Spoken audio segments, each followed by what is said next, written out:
now, specifically, let's just say specifically Facebook and Twitter, make sure that you have a really good profile icon. A picture of yourself as the icon. You can change your cover photo to whatever as long as it's decent, but try to keep that consistent throughout all of your social media channels. It's LinkedIn account, your Twitter account, that sort of thing, because starting to be professional is now, because when you start looking for employment, either during school or after school, there's going to be a lot of employers are going to be looking, first thing they're going to look at are your social media channels. Are you on Facebook, and what are you doing? You know, are you getting drunk at the beach every weekend? I mean, do you hate your job and you're talking about it online? They're going to be reading up on that stuff, and believe me, that really does go in the minus column big time for you. So right now, what you want to start posting about is what you love, what you do well, and what you think the world needs that you have to offer. So, you know, as far as personal privacy, that's gone anymore. Everybody can look up anything anymore. There's really nothing sacred. So becoming internet savvy at this stage is going to be paramount to how you are looked at by, you know, your peers, and also businesses are going to be going after you, hopefully. 2/3 of marketers now use social media, and social networking right now is no longer kind of a trend or a catchphrase. It's more of a way of doing business.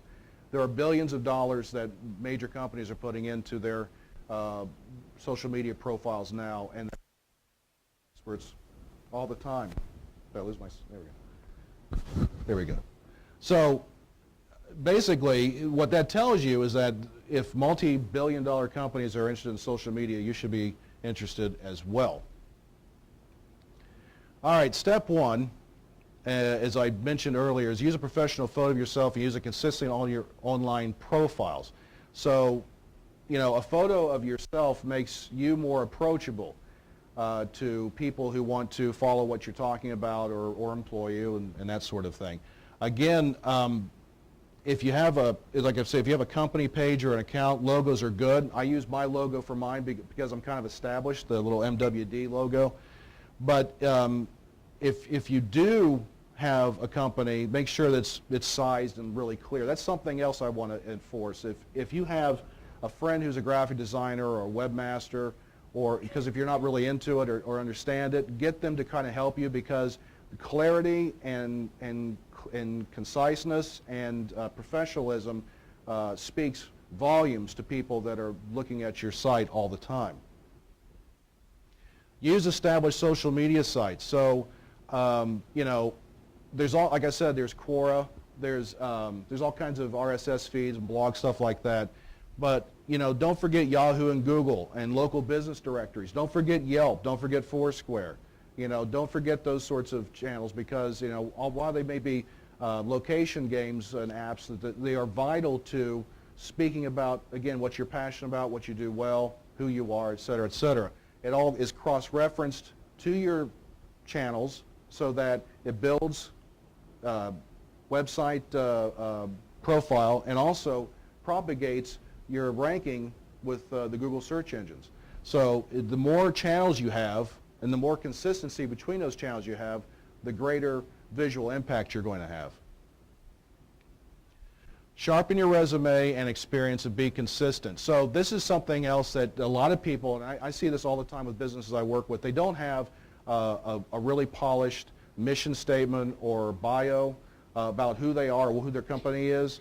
Again, you know, get a writer friend or someone who's really good at that. Maybe you're not good at that, get somebody that can help you, because if you polish some text about yourself, that's going to go hand in hand with the great visuals that you're going to be offering people soon, hopefully on your social media channels. Step 4 is tweet professionally. So this is a big one. If you got a Twitter account, you want to make sure that if you are tweeting about your passion, your future business, your future profession, make sure that you tweet about that on one channel, and then if you want to have a private or a personal channel, by all means use a different name or avatar for that, and tweet about, you know, your Myrtle Beach trip or, you know, your beer parties at school or whatever. But make sure that your name is not attached to that. Make sure what is personal is as personal can be by using, different names, different visuals. But on your professional account, stay on track. Keep your posts professional. Don't talk about vile, vulgar things. Don't put links to, obviously to porn sites or anything like that. Don't talk about how you hate somebody or hate a business or even hate a brand, because that kind of negativity really puts off people that are going to be into hiring you soon. Use your privacy controls well. That's something a lot of people don't do on Facebook. A lot of people on Facebook keep their settings on open. You can go in there and you can craft to your privacy controls to be approachable to as few or as many people as you possibly want to. So make sure that you go into your preferences and familiarize yourself with that, because those privacy settings are really going to help your persona in the long run. But right now, if you want to like something on Facebook, make sure that that something is going to be something you can live with, because you can't, you can retract that, but people still see it. Just like tweets. If you tweet something, you can always take it off, but as you know through the media, everybody copies it eventually, and it's going to be spread virally. So make sure that, like I said, if you had a great time out in the town last night, make sure it's on your own personal account, but make sure that you limit who you see, who sees that kind of information. I talked a little bit about mission statements in a bio, so have a short summary of who you are and what you offer. A lot of sites like mine, professional sites, I have a space for a summary about who I am, which allow you to highlight your strengths. And that's on markwolfdesign.com. You can go on there on the About section, and there's there's testimonials, there's a description, a little bio about myself, which is something that you can incorporate too into your site or your social media site. But what I always try to be is creative and catchy in your self-description. That being is that you don't have to sound corporate, stodgy, tight. Just be loose about it. Be conversational. Be your own self. Have your own voice in your bio. You don't have to, have it look like a curriculum vitae for, a job at a major corporation. Just say, hey, I'm Mark. I help a lot of people. I like doing this and that. Keep it conversational. Keep it loose. Say, this is your career, not a dating app. Licensed financial advisor and youth volunteer is far more likely to get you a call than Perky Fun Video Gaming Gemini. I love that. Step 7, consider a video or interview or demo. This is something that I actually have successfully helped a lot of students do for themselves, and a lot of businesses as well. And currently, the UCMBAL is incorporating this. They create a little an interview about either a lifestyle or a timeline about a special event, trips, that sort of thing, and they incorporate that into their sites.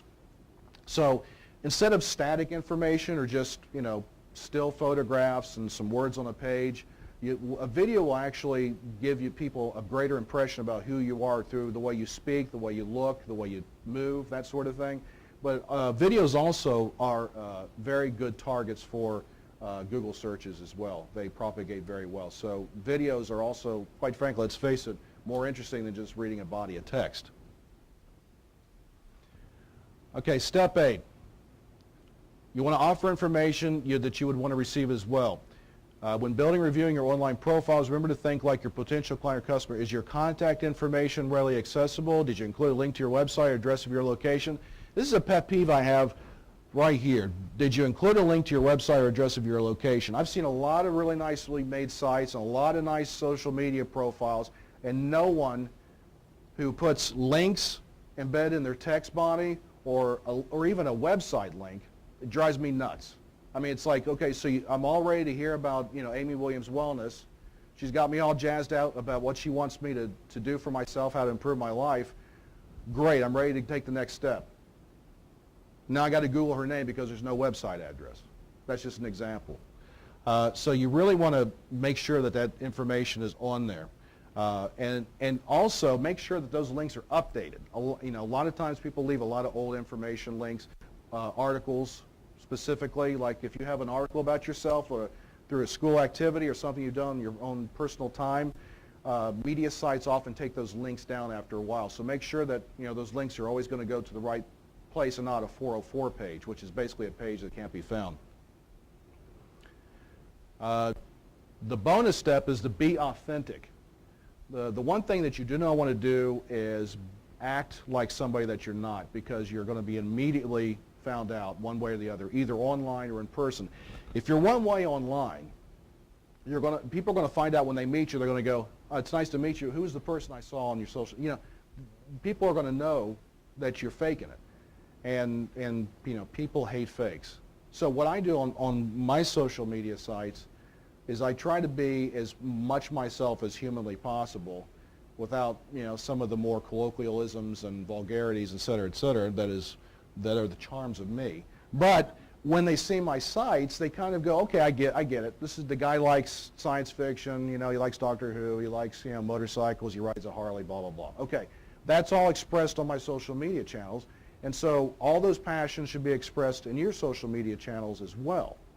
So before I hand it off to Amy here to tell about her unique experience and about maybe how I've helped her with her online presence, are there any questions about anything we just covered? There are no questions about what we just covered. Is everything that perfectly clear? Excellent. Okay. Yes. Okay, say that you're a student in maybe your first or second year of college, and okay, I can stand up. I'll stand up and talk. Say you're a student in your first or second year of college, and you're excited and you want to build your online professional presence, but maybe you don't have a lot of work experience yet. Maybe you're wanting to maybe get a summer internship or go for a scholarship, and so you want to put yourself out there, but you don't really have a lot to say. What's the best way to start, and what should you include and what should maybe not be included? I mean, is it okay to link to projects that you did for a class? What should you put out there if you really don't have? I mean, you're an experienced business professional, but what about somebody who's just sort of starting out? Yeah, well, I mean, that's an excellent question. A lot of people might be shaking their boots out there because they haven't done a whole lot, and they're not very active socially. So what you can do is go out online and find people that are like-minded and talk about what they're doing. And in doing that, you find out that the groups that you're talking about, you might want to go and be part of. That happened with me, as a matter of fact. I'm kind of an antisocial, kind of a introverted kind of type, so I don't really go out a whole lot. So Amy actually pointed out that there's a organization called East End Main Street. This has been about 10 or 11 years ago. And she said, why don't you get involved with those people, because they want to do some of the things you're doing. They want to address to businesses what they can do to improve themselves. They want to improve the lifestyle image of the East End here in Charleston. So I did. I mean, I posted a lot about them and shared a lot about what the activities were and about information about East End Main Street. But I actually became part of the East End Main Street, and ipso facto, I've helped establish things, like the Hollow East, the Halloween thing that's kind of big. I brought zombies to Charleston a few years ago, which was never here before, believe it or not, and help establish Streetworks and a lot of other fun stuff. And I've made some good friends and some good clients from doing it. So yeah, I mean, if you are not specifically content heavy right now, go out there and tweet about and post about things about people that are like-minded, who have the same interests as you are, and riff on that a little bit. Like I like riding my motorcycle, so I'm not part of any kind of, well, I am part of the Hog, but anyway, I'm not part of an organization per se or a gang or whatever, but I do like talking about that hobby, you know what I mean? Yeah. Yeah, East End Angel. So I mean, you can really get caught up with that. I mean, if you don't have a whole lot to say or much of a voice for yourself right now, find that voice by extending yourself through other people, if that makes sense. Does any other questions at all? Nora, do you have another wonderful question? No? Okay. Amy Williams is someone who also uses social media extensively for her business. She's also a small business. I'm privately owned. She's privately owned. She has her own office space. I work out of our house. So she, though, has been an amazing success story in utilizing social media. She's going to tell you a little bit about what she's done. Thank you. Can you hear me? Yes? Okay. This is a crowd of introverts. My name is Amy Williams, and I'm a therapist. I have a small office on the west side, and I also do aromatherapy. If anybody's interested in that, you can see me after class, and I already gave Nora a sample of that. If you have a headache, I can probably solve it right away with teaching you some things to do. And I'm also an artist. And one of the things that I wanted to start off sharing with you, some of the things Mark talked about, I'm going to repeat, but some other things I'm going to add. To me, when I think about a professional online presence, the best thing to do is to have a professional offline presence. And what that means is that you know who you are. Now remember, I'm a therapist, so I'm about getting in touch with yourself, and that's the perspective that I'm going to bring to you today, is that I hope that each of you in this room have a dream or a vision. That's the main thing I want to say. You're all pretty young, but I'm just amazed how many people nowadays, very young in college, have a pretty clear vision of what they want in their life. Whether you do or not, one of the first things I want to say about having a professional online presence is just knowing who you are and what is your passion. Because when you have a passion, that will compel you in life to accomplish things, and it's going to come across in the world, of social media and networking. So that was the first thing I wanted to say. And then also, connecting with, am I okay? Connecting with, like Mark said, connecting with people that have similar interests to you. And so look at, if there's somebody you're jealous of, perfect. Look at what it is they're doing that you want to do, because a lot of times when we're jealous of somebody, it's not that we want to exactly be them, but they're accomplishing or manifesting something that we want to do. So look at them and say, hey, what are they doing that I want to do? And watch that. Watch people that are successful, connect with good company. I don't know if Mark exactly touched on this, but friend the friends of people in social media that you admire. So if there's somebody that you admire, or even you don't admire, but they're accomplishing a lot of things you want to, that you friend them and you friend or follow who they're following has been super helpful to me. And then the other thing related to online presence that I just want to throw there from a therapist perspective is to remember that you are the creator of your world. And so when you're creating your life here at UC, or when you're hanging out with friends, or when you're putting stuff online, it's kind of like what Mark said. If you want to create something, every single thought you have, every action you take will determine if you create what you want. And so often I work with people on what is your why. Why am I doing something? Because your why will motivate your actions. So if you want to accomplish something in your life, whatever it is, if you're staying focused on what you want, then everything you do, everything you post, everything you share is going to go toward that purpose.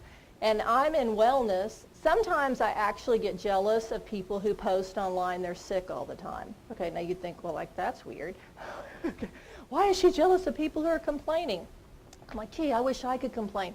Now, if I'm in wellness, is it smart of me to be saying, like, I'm sick today, and complaining about everybody, and if I'm, wanting to help people create a life that's positive, if I'm being negative? Now, Mark knows, because he's close to me, I'm not positive every day, and I'm not healthy every day, and I try to be congruent, and what that means is who I am is what I present to the world, but I don't want to present negativity, so I'm more quieter if I'm not feeling very positive, or if what I'm feeling wouldn't accomplish my goal, then I just keep my mouth shut. And so I kind of look at other people that get to share a lot of negativity online and be like, okay, well, they're not in the wellness field, or if they are, they're not going to last very long, because that's not in keeping with what they're trying to accomplish.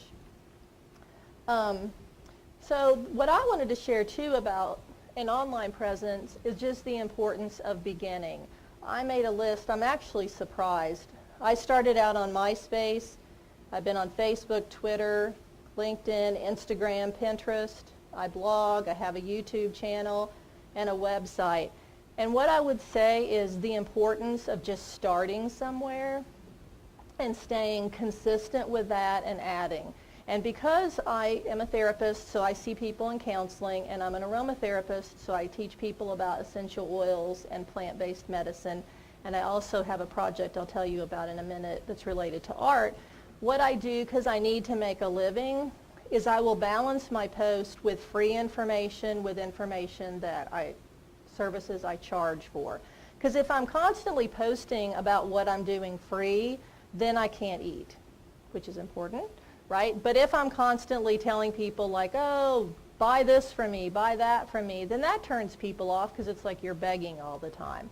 And so that's another thing I would share with you is when you have a purpose, whether it's a project here at UC that you're wanting to include people in or some cause. I'm sure many of you in this room, I would hope, have causes, which are there things that just hook you in. You know, like animals are important to me, or the environment. If you think about politics, sports, whatever cause you have, you know that if you're trying to raise money, like for some project, you still want to offer some free information because that's a service to people. And I think what hooks people in is that you always give them a value in whatever you're doing. So you're not just always trying to make money, but again, it's not always free information. Because I've also found when you give constantly free information away, people don't appreciate it.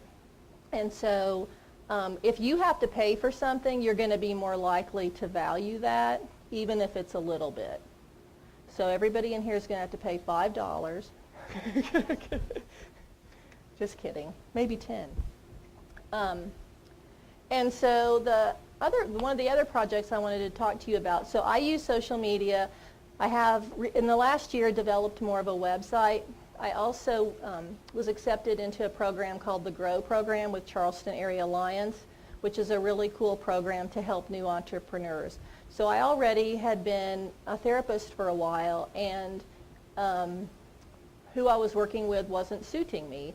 And I wasn't super confident about starting my own business, and so I'm really thankful to hook up with groups, and that's what I would encourage you to, is to always hook up. There are so many free and economical ways to accomplish whatever goal that you have. So you hook up with groups that can help you, and I opened my own practice to have therapy, to offer therapy, and so from that, what happened is I started seeing people in therapy and doing aromatherapy. And this is how the world often works. Then, not that those things aren't my passion, because I love them, but when I started like sharing stuff online and growing my business, then my true passion came up. And that's another thing I want to remind you, is that sometimes it's an unfolding, like you're not always clear where you're going. And so my first job as a young girl, I lived in southern Indiana, and my uncle was a pig farmer. And I don't know if any of you know much about pigs, but they don't sweat, and so you have to sprinkle them in the summer so they can stay cool. So he wanted to save money, and so he turned the sprinkler off. Well, I raised holy you-know-what, and he fired me. And I can still remember riding my bicycle home and crying because he had fired me and he hadn't taken care of his pigs. And I've always loved pigs. I'm a vegetarian. I don't need any comments about bacon. And so kind of as my life developed, and I've been using online media to share my therapy and growing my business and this and that and working with Charleston Area Alliance, something came up called crowdfunding. How many of you know what crowdfunding is? Really? You don't? Seriously? Oh my gosh. So how many of you know what a grant is? You apply for a grant. Okay, we're old school. Grants are like old school. Like you can still apply for grants, but grants are where you'd have these wealthy corporations or these funds and you write out a bunch of paperwork and you submit a grant to the powers that be and they decide, do they want to fund your project? Well, crowdfunding is this amazing thing. I don't know when it started. Do you know, Mark? 4 years ago or so, where, like, for example, through Kickstarter, There's one in West Virginia called dubvee.com, D-U-B-V-E-E. You all might want to remember this because if you have projects you want to fund, these are great sources, Kickstarter, dubvee.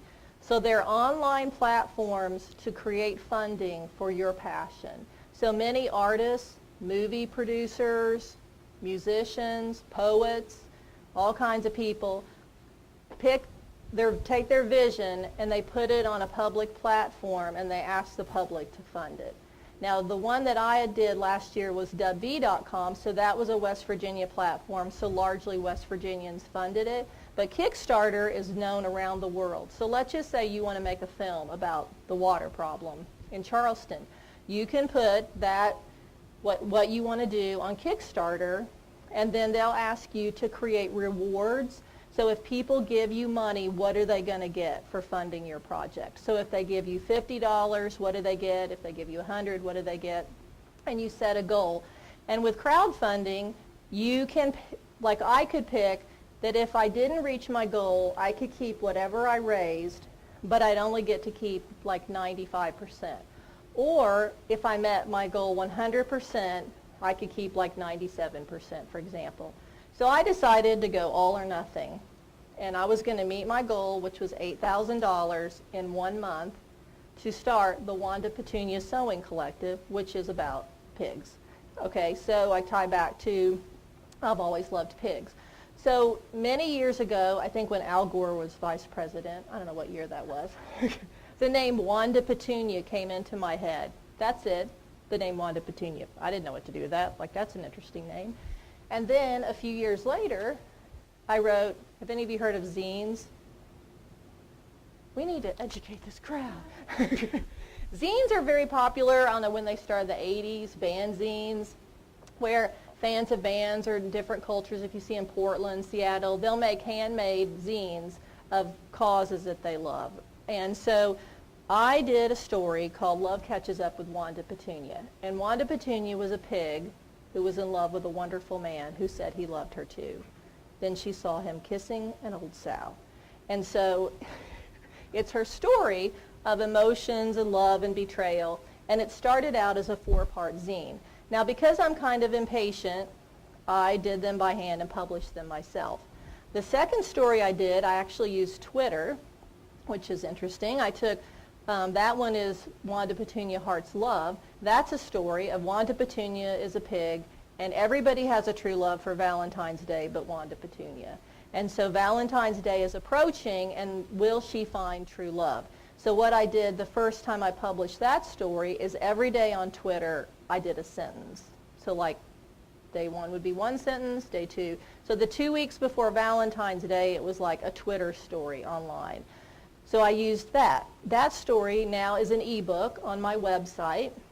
If you go to my website, amywilliamswellness.com, and you go to the book where you can get Wanda Petunia, there's a coupon, and if you put Love Yourself, you can get that book for free. It's a fabulous book, if I must say so myself. And so that's how I'm using social media, like through crowdfunding. So when I did crowdfunding, there were people who funded me who know me and they believe in me or my cause. And then what happens with social media and online platforms is you can then expand out to people beyond the people you usually know. And so everybody you know knows somebody, and a lot of those people will fund your passion, whether it's that you want to start a fund to help. We have a feral kitten group on the East End because there's so many like stray cats, and so there's actually a group that catches them, spays and neuters them, and puts them back out into the neighborhood because some people love cats. And so there could be so many causes that you have, and that's part of your career path too, is regardless of, even if you want to be in a corporation someday, a lot of businesses look at what do you do to help the planet, what do you do? I know a lot of high schools put a lot of focus on community service, and so again, having an online presence is a way to fund things that are your passion or things that you care about, and it helps you also in your career life, even if they're not related. You know, they can be related or not. So this is Wanda Petunia, and This is the original Wanda. She's kind of worn out. She's been around. And so what I did is through actually online platform, I raised $9,000. We raised an original $8,000, and then they had a contest where you went, Create WV, you went to, is it Richwood, and gave a presentation, and then I won an extra $1,000. So what I did is started a sewing collective in Charleston to help creatives who want to sustain themselves and pay, be able to live, to learn how to sew and how to create Wanda, because I didn't want her to be raised by or to be made by little children in another country, slave labor, or not be produced well. And so that's been paying for that, and the book and all that stuff. So anyway, that's the main way I've used online platform. Do you all have any questions for me? Oh, come on. Not one question? Does anybody have anything they want to want to share online that you want to know about? Like, what would be a way to proceed? Nope. I have a question. Okay. The thing that I wonder about is, my Facebook page is for me and my friends, and some business associates like Mark and I are Facebook friends, but I may post something on Facebook that I wouldn't want nor see, for instance. It might be political, or because my Facebook friends are my friends from high school, basically, and or it may not be germane to something that most people would know about, only maybe that, like a clique that I was involved in, maybe an inside joke or something like that. I mean, Mark and I may have, his question was, like, if you want to post something on Facebook that you want only a certain group of people to know about? No. What I'm saying, though, is, like, LinkedIn is totally, I have LinkedIn, which is totally professional. I never post anything on there that's controversial. But I think I have the right to be an individual and have a space that, like Facebook, where I can post what I want. Now, I obviously, realize that reporters can see that, and I want to keep my language clean and stuff like that. But if I think that Al Gore is an idiot because he said he invented the internet, I should be able to post that onto Facebook. I mean, Well, the great thing, Rick, you can post that on Facebook, but there's going to be ramifications for that. As you can, like Facebook, immediately you can tell if you post something like you're against something or for something, it doesn't matter. You're going to have that immediate impact. That's the great thing about social media. When she was posting about Wanda Petunia and should she even do this, and talking about the Kickstart campaign, she had tremendous support for that. But I know what you're saying. I mean, that's the kind of the thin line you have to walk on social media. Your comments are going to be timeless, so you have to think very carefully. Pick your battles well. I mean, if you are passionate about hating Al Gore or something like that, by all means feel free to do it, but there's going to be ramifications for that. A great example, I love going to the McDonald's page on Facebook. Does anybody look? Everybody should go to the McDonald's page on Facebook. I don't know what your personal opinion is on that crap, but that's some really vile food. So what they do is they put this really great presentation on Facebook, and they're talking about the double whammy burger. What are the BS campaign I got going to force this sawdust thing down your throat? And it's like polishing a turd. It really is. And the great thing is that when you go on their Facebook page, and this is something that you were talking about, engaging people that go to your sites. This is why it's important to engage people to go to your sites. I love the comments. Every time they post something about one of those, piece of crap meals they have and the pies and all that other stuff, look at the comments. So there are people choosing what Rick's doing. I mean, even people with their own Facebook pages, they know that everybody loves McDonald's and everybody takes their chillin' to McDonald's. But I tell you, you go there and you'll see people sharing links to how poisonous that stuff is and what it's really made of. And there's never one comment from McDonald's Corporation to refute that. There's not one person from McDonald's saying, oh, that's not fair. Oh, that's not true. Look, I mean, I know somebody ate McDonald's for a month. They actually lost weight. So, I mean, there's no one doing that. And so if you have a Facebook page or a Twitter feed, and like Rick says, if you're passionate about something, like I'm passionate about a whole lot of stuff, and I really, as a small businessman in a very, very small state, in a really, really small town that we live in, I can't be very vocal about what I like or do not like, because that's called burning bridges. You don't want to do that. But if it's something more in a grand scheme like a political campaign, or something out, happening out west or in D.C. where everybody can kind of have their own voice, by all means. But I think when it gets to a little bit more personal stuff, if I don't like Wanda Petunia, but we have friends and we're friends and that sort of thing, I really wouldn't say that on social media. I would probably maybe mention it to her or someone else. I mean, because really, if you mention it to one person in this town, by the end of the week, everybody's going to hear about it. I mean, it's how it is. So, again, to speak to your question, your responses to postings and the likes, even the likes that you hit on someone's posting, be very careful about that, because that's going to make an indelible impression, no matter how small you think that is. And be ready to fight for that expression. And I'm all for expressing. I'm all for having, I'm not saying have a professional page where you're kind of putting all this, sunshine information out, and then have this other one where you can be yourself. I'm saying have a profile and have a social media experience where you can be yourself, but you really have to think hard about what, it's just like being in public. And as Amy knows, I say a lot of things in public I regret immediately, right?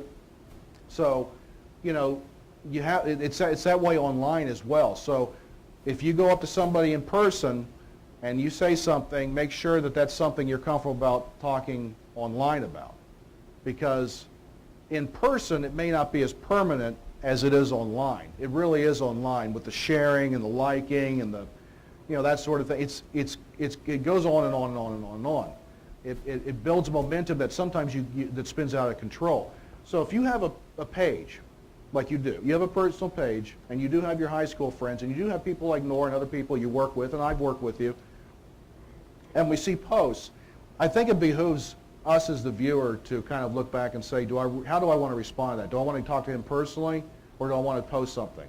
And I think that really is what you need to be thinking about. Do I want to talk about everything about my life online all the time, or do I want to go and talk to somebody? Because I'll tell you, even though this is about building an online presence, there's nothing like building a personal presence, So,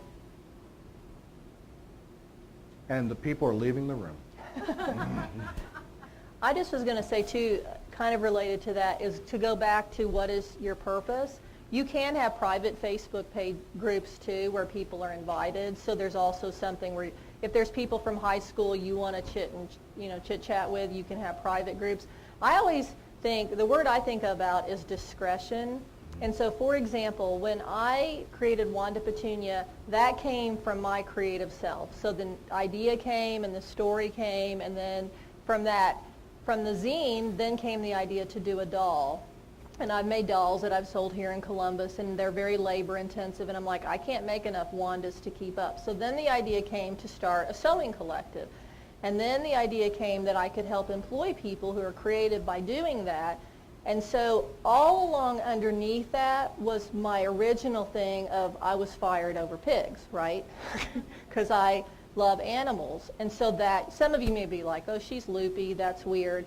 But what'll happen someday is my love of animals, this is a little secret you'll find out as the Wanda empire grows, my love of animals will become a higher priority. So I didn't start out saying I'm rescuing all the pigs of the world. Not that I know that I'm ever going to do that anyway, but like my next step in I have a website, and originally I had therapy because I need to eat, and that's what I love to do. And then I had aromatherapy because I love to share that. And then I went into the creative part, and so that's another thing, is just to remember you can expand and what?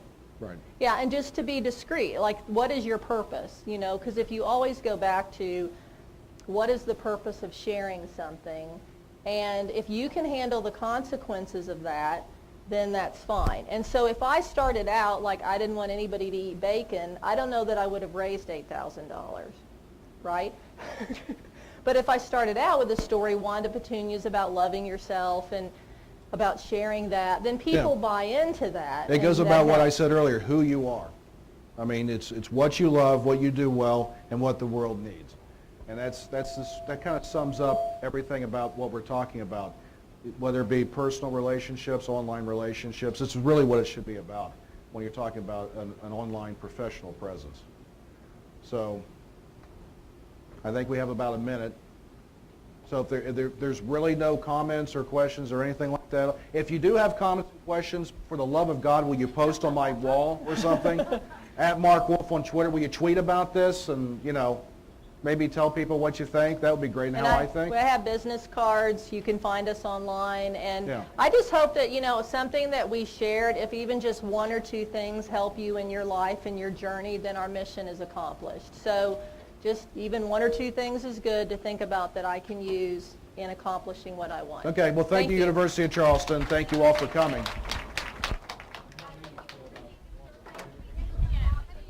She's gonna. Listen, I don't get it.